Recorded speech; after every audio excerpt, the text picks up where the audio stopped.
You're listening to a Frequency Podcast Network production. The Brock and Dalby Podcast. This is the Brock and Dalby Podcast.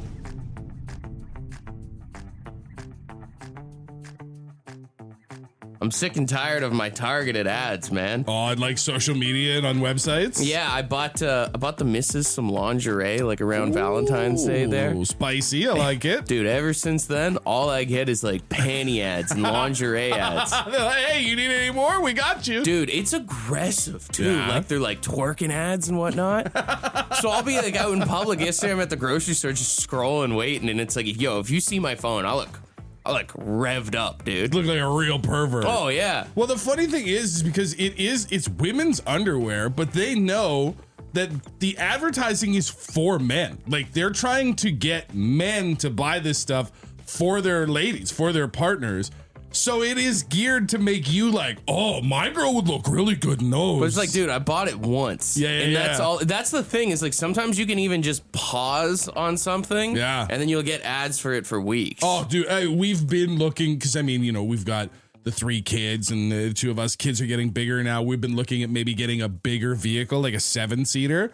And Mallory and I had that conversation out loud in the vicinity of both of our always phones. listening. It is disgusting how fast all of my ads were like, are you thinking about upgrading your vehicle today? Dude, me and Courtney were talking about like, yeah, like we really got to start getting back into the gym. And then all of a sudden I get all these like weight loss, like supplement videos. I mean, to be fair, most of my algorithm is your fault. From all of the jokes you've made in the vicinity of my phone about my hairline and my hair loss for years now. Every time I open social media, it's like, what's up, Baldy? I will say sometimes the algorithm is kind of messed up because it's even like, dude, I'll just go out and have like a weekend where maybe like I drank a little too much. Sure. And then all of a sudden, my phone's just like giving me sobriety ads, like I have a problem, you know? Well, because it uses everything, right? Like we always make the jokes about like, oh, your phone is listening, it can hear keywords and stuff like that. But also, more importantly and proven, it uses your location data. So if it sees that you spend a lot of time in drinking establishments or even near them, This guy's got a problem. it's like, hey, I bet we could serve this guy some AA ads and he would have a good time with that. Yeah, my algorithm just thinks I'm horny, fat, and I need to stop drinking. That's it. Skynet sucks. This is the Brock and Dalby Podcast. We got Adam on the phone. I was complaining about my targeted ads. What's yours, buddy? As soon as I turned 40, my Facebook just went to like every other post was erectile dysfunction ads, and it just would not stop. The targeted ads feel way too targeted there. Yeah, It's a little bit much, and I literally like you say hide this post, see less of these. It was nonstop. I ended up deleting Facebook. I don't even have a Facebook account anymore because it was just they would not leave me alone. I don't know what the I looked at, but anyways, they bullied you off of social media. literally, yeah. So. imagine if you were hanging out with someone on the regular and they were like, "Hey, man, it's probably not working like it used to, right?" Yeah. Well, we need to talk. Yeah, exactly. No, it was crazy. I don't know if anybody else has that experience, but I don't know. I must have did something wrong. Yeah, no, I'm 42 over here, and same thing. Like, you know, it's nice to have your birthday on Facebook so that people can pretend that they care about you on your birthday and write something nice. But to give the algorithm that information just feels like they're just bullies. And if I ever have that problem, I'm gonna have to get right back on Facebook and find that. At least you know where to go, right? yeah. The Brock and Dalby Podcast. Another animal has been hooked on cocaine.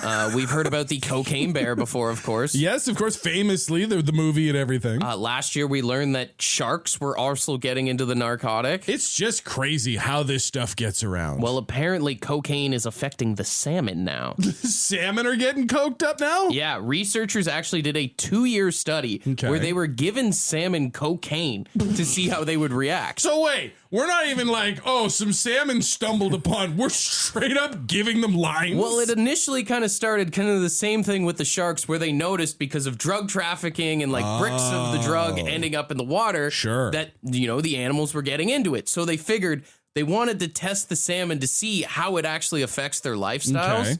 And according to the study, surprise, surprise, it did make the salmon go way faster. Yeah, I was going to say, I can't imagine there's going to be some crazy... Oh, salmon are way more productive when they're on cocaine. They noticed their energy levels going through the roof, where fish in one group swam 1.9 times further than the three. Basically, fish just swim more on cocaine. Can we ask, did they study how many fish have heart attacks on cocaine? Because I feel like those stats go together. There was nothing about that there. But is it not crazy that someone spent 2 years of their lives doing this? And got paid. Yes. Someone made a living, paid their bills, and fed their family feeding cocaine to salmon, and they're going, let's see what happens. That sounds like an idea that someone came up while on cocaine. Does it not? Hey, listen. This is a good idea. What if we give some of this stuff to the fish out there, man, and see what they do, see if they go crazy. You ever see them swimming upstream? Want to see if they can swim a little faster here? They are warning people that this will affect the price of the salmon as well eventually because of the drug being inside of them. Yeah. What? Because people are going to buy it, hollow it out, and snort the inside? But they also worry that the salmon are at a greater risk from predators because they won't have enough energy to escape their predators. They'll be too tired from all the coke swimming. Which I also think at the same time, if you're a fisherman this summer and you're fishing for salmon and you don't catch anything, great excuse, is it not? The fish are all coked up today. Couldn't get them. Goddamn cocaine salmon's at it again. The Brock and Dalby Podcast. The Brock and Dalby Podcast. All right, so they're studying cocaine salmon. 2 questions. 1, where are they getting the cocaine?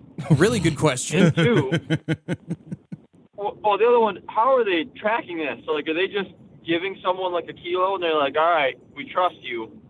Don't take any of this. Don't sell it to your buddies. Guarantee not all of the testing material is making its way to the salmon. I mean, let them smoke a doobie and see if it slows them down a little bit. Hey, I do like smoked salmon myself, so... Twice smoked salmon, that sounds like a good... something good for a restaurant. Might be onto something here. A new type of edible? Might have figured something out. That's a possibility. Yeah, I mean, you could make edibles. You could make salmon oil on top of that, too.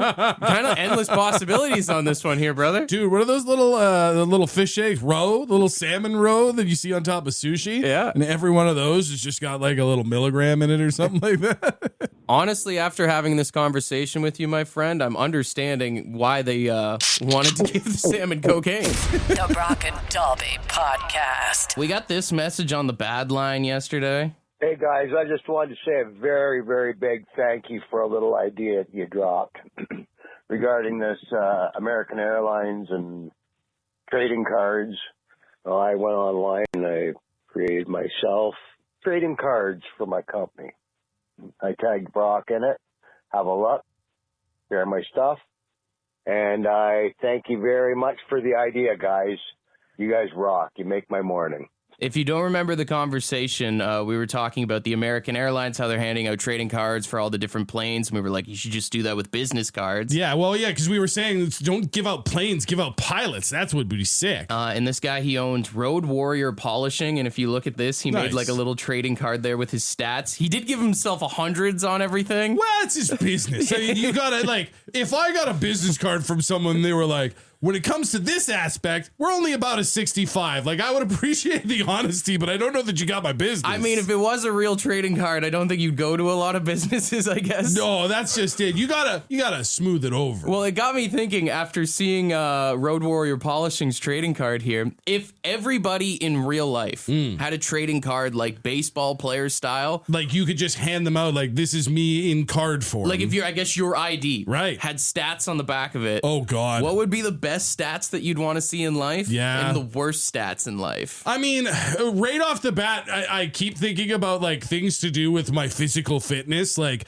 I would hate to see like a lifetime step count on the back of my card. That number's not high enough. I'm aware. I don't need it in print. I mean, I guess depending on how you look at it, it would be really cool to see your beers drank, or it could be a really bad thing to see that. Well, that's the thing. Like, I think it would be neat to see things like how many Big Macs have I put down in my life? And then on the other side, it would be a bummer to see the financial tally. Same with like the beers. Like, how much money have I spent on rum? Or like, how many times have I almost died doing dumb stuff, you know? I don't know if I think that number is a cool number or a bad number. How many spiders have I eaten? No. If that number's not 0, do not put it on the card. I do not want to know. How many squares have you used in the bathroom? Stuff like that. That one I would actually could be pretty interesting. I right? would love to see my square count. What's your average hand washing time? Like, I think that one might be like someone hands you their card, you look at that stat, and then you're like, oh, gross, ew. Even if you think about like money spent, if you started having it on like specific things, right? How much money have I spent on cigarettes or weed, or how much money have I wasted on gym memberships? On the plus side, though, it could be, maybe, depending on, where you're at, could be a cool number to see how much money have I earned lifetime. Oof. Well, I guess until you find out, like, oh, I should probably have a nicer house. Versus your bank account? Yeah. I'd rather see an average of how many farts I'm putting out, to be honest, over that. The Brock and Dalby Podcast. The Brock and Dalby Podcast. We got a voice memo from Ethan on what stats he'd like to have on his own trading card. Some stats I'd love to see on my card are times arrested, times in jail, and times my boss has told me how to do my job when I know how to do it. I'll say employers would probably like to hear the first two. I mean, I think they can. I think that stat is out there for people to find, not necessarily on your card. The getting talked down to by your boss one, though, might be interesting to see the number, but it wouldn't feel good. I think there could be a lot of workplace stats that you could have on a trading card, depending on like what you work in. I mean, just hours worked, smoke breaks, sick days could be another one on there. Well, I was going to say, you could have hours worked and then hours working. Yeah. I think those are two very different stats. Maybe like OSHA violations in there as well could be a big one, right? Times you almost got fired. I loved Kayla. She texted in. She said, for a work one, how often do you poop on company time? Like the estimated time that you spend on the can at work. It's like your batting average, right? The number of times you get a hit versus the number of times you were at bat. Yeah. The number of minutes you've worked versus the number of minutes that you've been on the can. Your pooping average. We got another one here at 762-555 says that I always like to see my miles driven, but I would not want to see the money spent on gas. That is a statistic that no human being should be forced to look at. You just cry. You just be sad at what you could have spent it on. I do like this one. Ryan texted in and said, love to see a stat of my average swear word count in a day. Ooh, I might not have enough room on my card. I might need a bigger number than the card would allow. What's your batting average? But then also, what are the words like? Are you a single hitter or a double hitter? Do you the ones that you lean to more? Do you string them together? Mm-hmm. Yeah. Finally, though, we've got Becky on the phone. Becky, what's a stat that you wouldn't want to see on your card? Well, I definitely would not want to see the stats on my dating life. Not a good one. I don't think that'd be good for anybody, right? Because, like, at best, your dating stats would be what? 1 for 1, long time relationship. Anything other than that points to some failure. Well, imagine if Tinder had this kind of style thing where you could see like someone's average time or something like that. You can kind of map it out if you're planning a one night stand. Can't say I've ever been on Tinder, but I have enough bad luck on my own. I will say it would suck as a guy to see your success rate, if you know what I mean, in the bedroom. Well, I guess that would help. In your case, maybe. Yeah. Those stats are more valuable to some people than to others. This is the Brock and Dalby Podcast.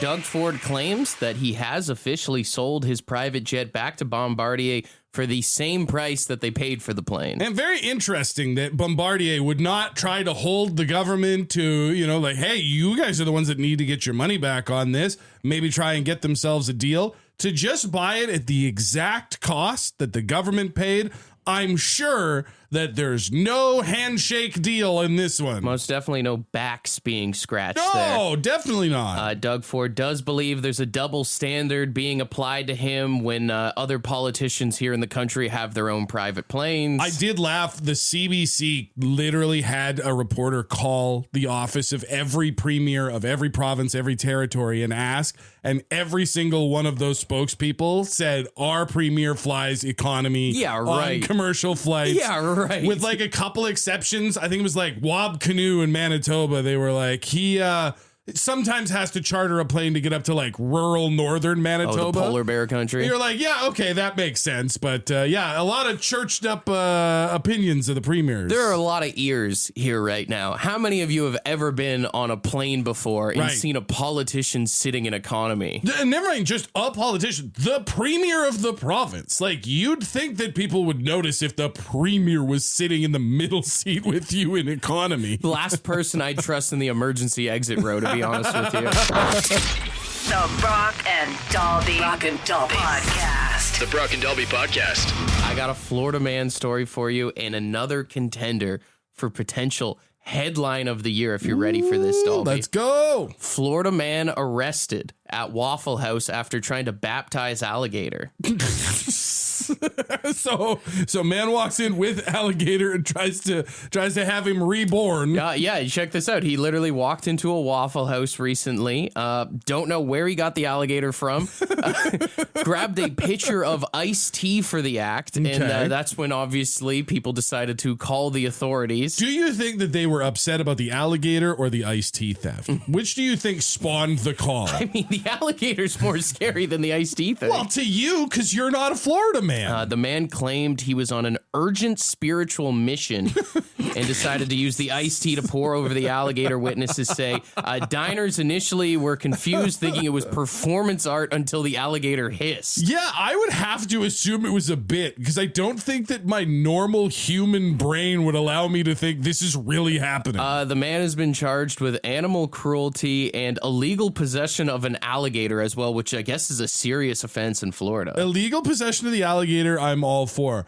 You're going to have a lot of blowback from the religious community by saying that a baptismal is animal cruelty. I mean, if he had just done it a couple of weeks ago on Easter, might have been a few people that might have had a spiritual awakening. Standing ovation in the Waffle House.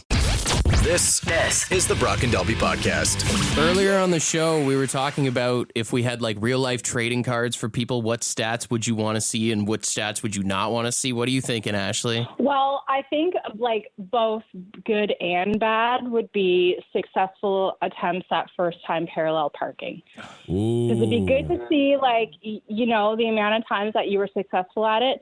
But there's a lot of times you're not successful. I'm going to imagine a lot of people's averages on that are pretty low. Yeah. Batting under 500 for sure. Or maybe even just parking in general, you know, like some people can just like cruise, like back up into a spot, no problem. Sometimes you got to fix yourself. So, you know, things like that. How much time have you spent looking for a parking spot downtown? Right. Or, you know, how many times you have your spot jacked by somebody else as you're about to take it. Yeah. How many times have you been pump faked by a motorcycle or a small car thinking there's an opening? How many times do you circle the block hoping that you won't have to parallel park? I will say if we're still on like driving stats, I would love to see how many people have cut me off, I've cut off, and how many people I've flipped off to. Oh, I was just going to say the flip off. How many times do you flip the bird in a day?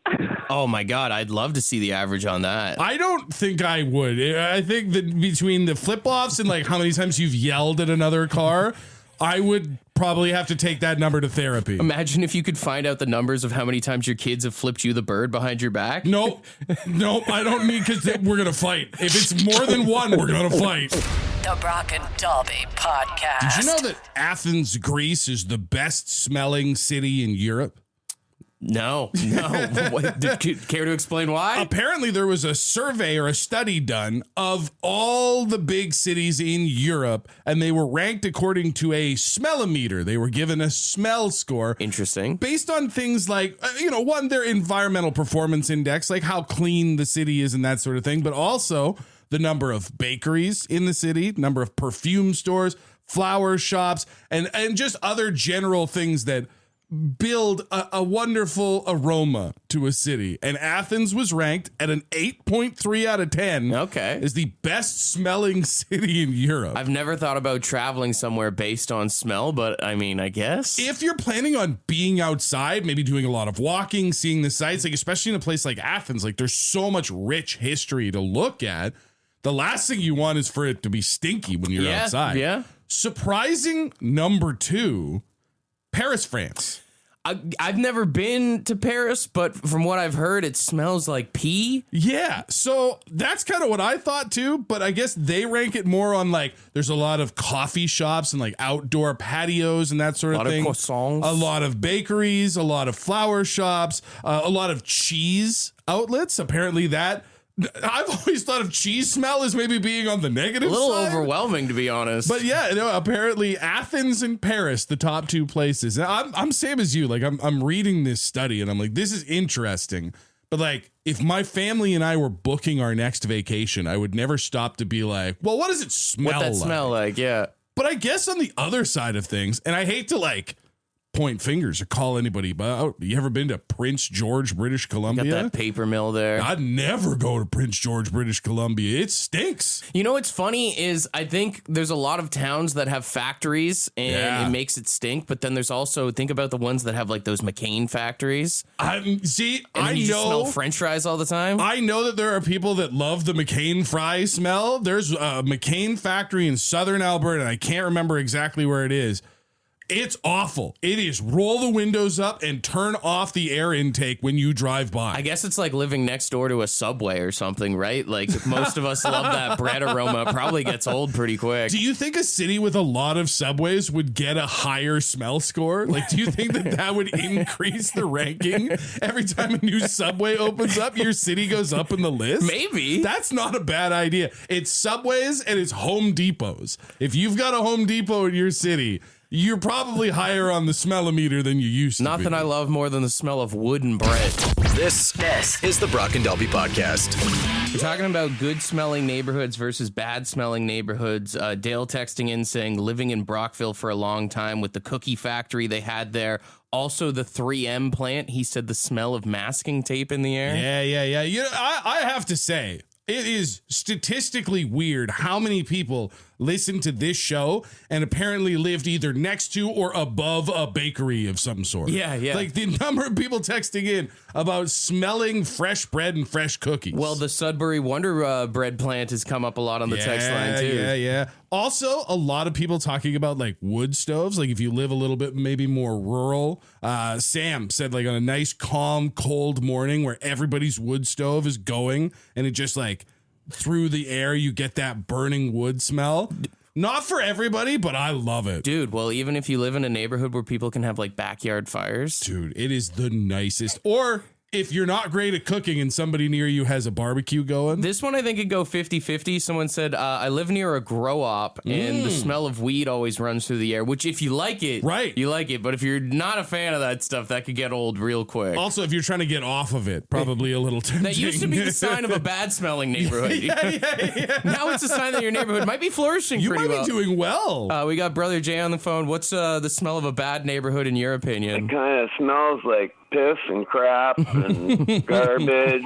If you live in an area where it's a lot of people on like septic, like a lot of pump out, that can make the neighborhood not the richest smelling area to live. Actually, it's funny. We just had that on the other side of the highway. The neighbor, they had a problem with their septic and it started to leak out everywhere. His backyard was just 3 inches thick of pee and poo and water, and it was disgusting. You know, it's funny though, but if you're living like out in the country and you live by a farm, there's something nice about the smell of manure. Yeah. It's kind of ironic, isn't it? Yeah, I don't know.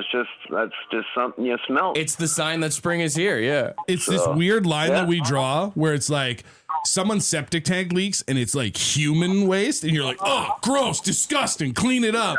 But there's a bunch of animals 20 yards over just crapping away and you're like, nature. Harvest is almost you here. are beautiful. Oh, yeah. The Brock and Dalby Podcast. Crikey. It's time for Animal Impressions with Croc and Digby. Sorry, Brock and Dalby. All right, this morning on the show, we learned that scientists are testing out cocaine on salmon. So we are asking you for animal impressions to be a salmon on the drug. Yeah, it's not a difficult thing to think of. Think of all the shows and movies and things where you've seen the tropes and the stereotypes, because I'm assuming that's the only experience anybody listening has with this whole situation. Of course. And send us a voice memo to 762-555. If you are not one of our cocaine-addicted salmons, that does make you a judge. So 762-555, let us know what cocaine salmon sounds the best to you. We will start with this one here. That's too good. Stop. Well, there's the heart attack, Salmon. That salmon died very abruptly. Okay. We got one from Bruce here. Hey, this is Bruce. It's spawning time. Let's go. Let's go. Let's go. Did he say it's spawning time or it's party time? Spawning time. Did he? Hey, this is Bruce. It's spawning time. Let's go. Let's go. Let's go. I don't know why, but it just made me think of the Power Rangers. It's morphin' time. Yeah. All right, we got another one. I believe this is Bobby here. Okay, dude. Okay, hold on, dude. Okay, dude. Upstream. They're going downstream. We're gonna go upstream. Dude, okay? Upstream. You get it? Well done, sir. All the other salmon are like, oh my God, Bob, shut up about the stream. Dude, me and you, we go upstream, leave the rest of these losers downstream. All right, good stuff. We'll do a couple more here. We got this one from Mark. Just keep swimming. Just keep swimming. Just keep swimming. Just keep swimming. Just keep swimming. I'm just gonna keep swimming. I'm just gonna keep swimming. Hey, Joe. You want to keep swimming with me? Come on, let's go swimming. I'm gonna go swimming. I'm still swimming. Yo, Dory's character makes a lot of sense if she was one of these salmon. Absolutely. All right, final one here. This is our final cocaine salmon. Yeah, this is Tyler from This Is My Cocaine Salmon. Yeah, man, we're gonna swim up that creek. I'm gonna swim up that creek real fast. I might even jump over the dam. I don't know, man, but we gotta go somewhere, man. We gotta go up this creek. We gotta go. Let's go, man. Let's go. All right, I'll give a round of applause to all of our competitors here today. Very interesting how many people were really able to accurately capture the idea of a cocaine salmon. Yeah, I think there is one clear winner here. Oh, if you're not thinking Bobby, then we're fighting. It's gotta be Bobby here. Congratulations. Dude, upstream. They're going downstream. We're gonna go upstream. Dude, okay? Upstream. You get it? Congratulations to our cocaine salmon, Bobby. You get the ding, the round of applause. Hell yeah. And $100 in Lotto 649 tickets. Oh, and just remember, the next time you go to flush your drugs down the toilet, this is where they're going. The Brock and Dalby Podcast. The Brock and Dalby Podcast. Send us a text right now. And send a text 762-555. It's Thursday. Time to send a text. If you got a question, comment, or concern, you ask us. We'll read it on the radio in just a couple of minutes.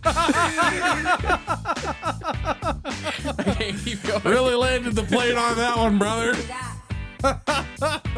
First one in here says, I think we should have recess at work. What do you guys think? I love that idea. I mean, essentially, that's coffee break, right? Like, if you work at a place that has, like, an organized coffee break time. Smoke break time. Yeah, it's just that most people choose to sit on their phone or go to the bathroom or have a coffee, and nobody chooses to go outside and play on the monkey bars. You know what instead of recess it should be is some schools have like the DPA, daily physical activity. Yeah. Like if they made us play like a quick game of tetherball or shoot some hoops around for like 20 minutes, that'd be sick. That's what I'm saying is like, don't pretend like you don't have the opportunity at your job to take a break at some point. you're the one that's not playing tag at work. Dude, a quick game of Kill the Carrier. You get your apprentice in there. You just give him a good, you know? A little British bulldog, and we're back at it. Absolutely. I love that idea.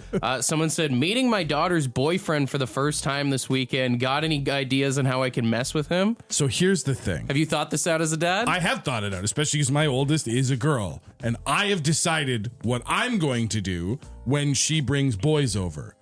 I'm not going to mess with them. I thought about this because it's like the big trope of like the dad's polishing the gun on the front step as the kid walks up. Sure, you don't need to go that far, but I do feel like you got to instill like a little something that it's like, don't mess with my baby girl, you know? I don't know. I think I would rather, especially like if they're at a younger age, what I want to do is I want to set a respectful example for him so that he sees what a man is supposed to be like and passes that on to her. And I'm worried that if I'm there like giving them the gears or needling or scaring or any of those other tropes, that's just going to make them want to hide from me, and then they're going to get into some stuff. If you want to do that, then can we go Bad Boys 2 where I can be the uncle over at the house? I can be Martin Lawrence at the door? Absolutely be my bad cop, 100%. I'm choosing to be the good cop, but I do not mind if you come along. Okay, someone said, what's the best excuse when your partner calls you out for not listening? You look so good right now. I was just distracted by your beauty. Sorry, I just had the thought of what I want to get you for your birthday, anniversary, Christmas present, Valentine's gift, whatever the next one is. You got to keep track of that. What's the next gift giving holiday?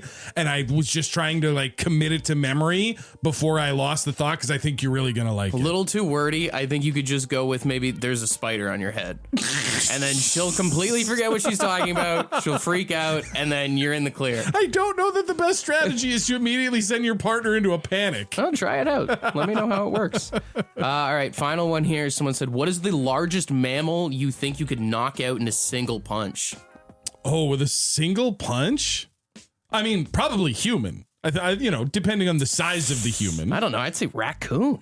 You don't think you could knock a person out with one punch? I think I could knock out a person. I just don't know if I'm going to get it back. Well, it's not a very effective punch if you're going to get it back. I'm just saying, I got to get close to you, right? Also, how do you know you knock out the raccoon? When's the last time you saw one raccoon? You knock out one raccoon and the other three are coming off the fence. Gerbils mammals? You could probably knock out a gerbil, right? I think you're going to kill the a goat. gerbil. Some of those goats faint before you even hit them. I might not even have to hit them. That's just it. The wind-up might knock him down, and then you go, yeah, that's how strong I am. I'm sure PETA appreciates that answer. Want to be a part of the podcast? Leave a message on the Bad Line. The Bad Line is the answering machine for the Brock and Dalby Show. To get the number, text the word BAD to 762-555. Thanks for listening to the Brock and Dalby podcast.